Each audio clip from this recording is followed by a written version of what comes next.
ሃይ ጋይስ ቀላል የበርበሬ ዳቦ አሰራር እንስራ ለበዓል የሚሆን ወደ አሰራሩ እዚህ ጋር 4 ኩባያ ዱቄት ተጠቅሜያለሁኝ እና 1 ማንኪያ እርሾ አደርግበታለሁኝ ከዛ ጨው መጠኜ የሚበቃችሁ ነው ያልማረክ ይችላልላችሁ ውሃ ደግሞ በልኩ አድርጉ ያው ዱቄቱ ውሃ የሚያነሳና ማያነሳ ስላለው ማለት ነው ከዛ በደንብ ታሹታላችሁ ማለት ነው እዚህ ጋር ጨርሻለሁ እና ደግሞ እዚህ ጋር ዘይት አደርግበትና ለ1 ሰዓት ያህል ከድኜ አቆየዋለሁ እዚህ ጋር ከድኜ ካቆየሁትኝ በኋላ ነው ከ1 ሰዓት በኋላ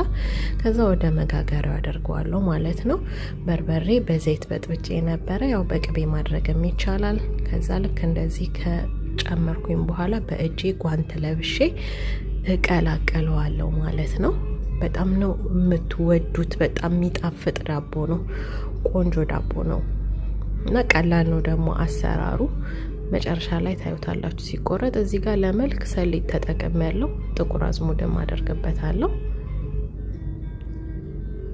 ከዛ መጋገሪያችንን 180 አድርገን ለ35 ደቂቃ ሳንከፍተው ከላይና ከታች አድርገን